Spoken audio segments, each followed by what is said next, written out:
Tu visualises tes objectifs tous les jours, tu affirmes, tu crées des visions de board, tu fais tout ce que les gourous te disent de faire, et pourtant, rien, nada, que dalle. Aujourd'hui, je vais te dire exactement pourquoi la loi d'attraction ne fonctionne pas pour toi. Et ce n'est pas ce que tu crois. Première erreur massive, tu confonds visualisation et action. La loi d'attraction telle qu'elle est vendue aujourd'hui te fait croire qu'il suffit de penser fort à quelque chose pour que l'univers te les livre sur un plateau d'argent. Mais spoiler alert, l'univers n'est pas Amazon Prime. Le challenge, c'est que tu passes 3 heures par jour à imaginer ta vie de rêve et 0 minute à construire les compétences nécessaires pour y arriver. Tu veux être entrepreneur? Super, mais visualiser un compte en banque à 6 chiffres ne va pas t'apprendre à créer un business plan, à négocier avec des clients ou à gérer une trésorerie. La vérité, la loi d'attraction fonctionne comme un GPS, pas comme une téléportation. Elle peut t'orienter, te motiver, te garder focus, mais c'est toi qui dois rouler. Deuxième raison, tu cherches la vibration parfaite. On te dit, élève tes vibrations, reste dans l'énergie positive, ne doute jamais. Résultat, tu deviens complètement déconnecté de la réalité.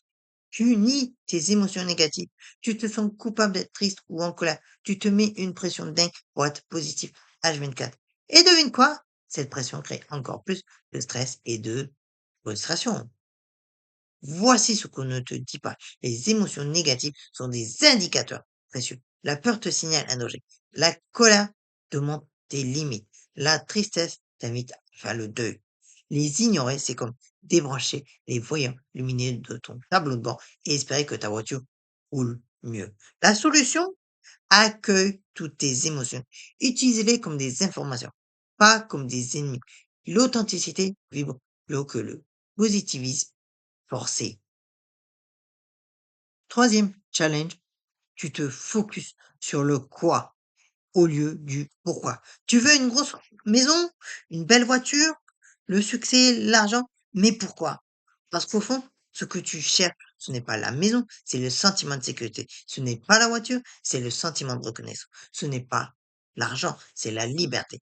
Et voilà le twist. Tu veux cultiver ces sentiments maintenant, sans avoir besoin d'attendre les objets, de les avoir. Plus encore, tant que tu ne comprends pas ce que tu cherches vraiment, tu risques d'attirer la mauvaise chose. J'ai vu tellement de gens obtenir ce qu'ils voulaient et réaliser que ça ne les rendait pas plus heureux. L'exercice, pour chaque objectif, demande-toi 5 fois pourquoi.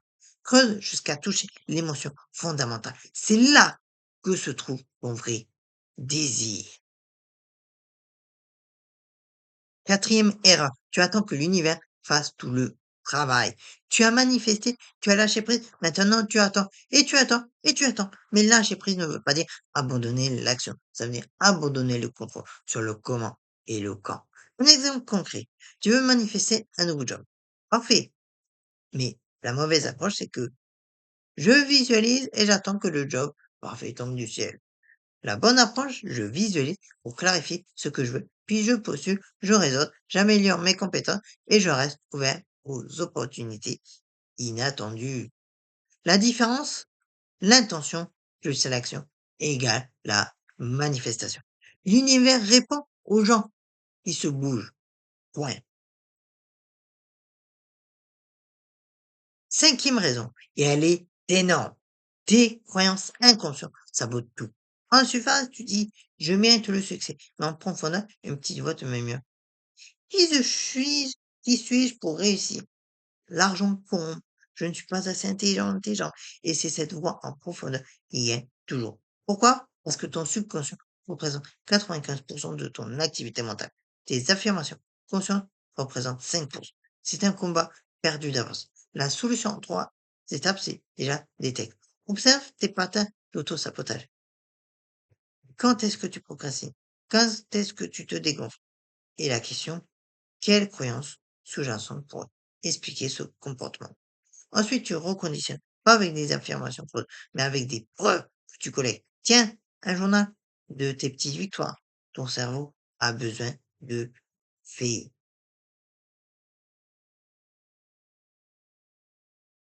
Sixième point rapide, tu abandonnes trop tôt. On vit dans une culture de la gratification instantanée. Tu swipes, tu likes, tu obtiens. Tout est mis immédiat. Mais manifester une vie, ça prend du temps. Ça demande de la constance, de la patience. Imagine, tu plantes une graine, tu l'arroses tous les jours. Mais si tu la déterres au bout d'une semaine pour vérifier si elle pousse, tu as vraiment euh, abîmé, comme pas possible, la plante. Le processus de manifestation a besoin d'incubation, d'obscurité, de patience. Le mindset à adopter, je plante des graines chaque jour et je fais confiance au processus de croissance, même quand je ne vois rien encore. Alors, voilà, la loi d'attraction ne fonctionne pas pour toi parce que tu confonds visualisation et action. Tu nies tes émotions authentiques. Tu te focalises sur le quoi au lieu du pourquoi. Tu demandes passivement au lieu d'agir stratégiquement. Tes croyances inconscientes sabotent tes efforts conscients. Tu abandonnes avant que les résultats apparaissent. La bonne nouvelle, maintenant tu sais quoi corriger. La loi d'attraction n'est pas de la magie, c'est de la psychologie, plus de l'action, plus de la patience. Clarifie ton intention.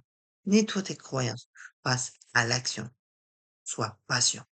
Et surtout, arrête d'attendre que l'univers fasse ton job à ta place.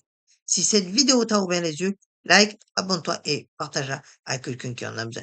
Maintenant, va manifester pour de vrai.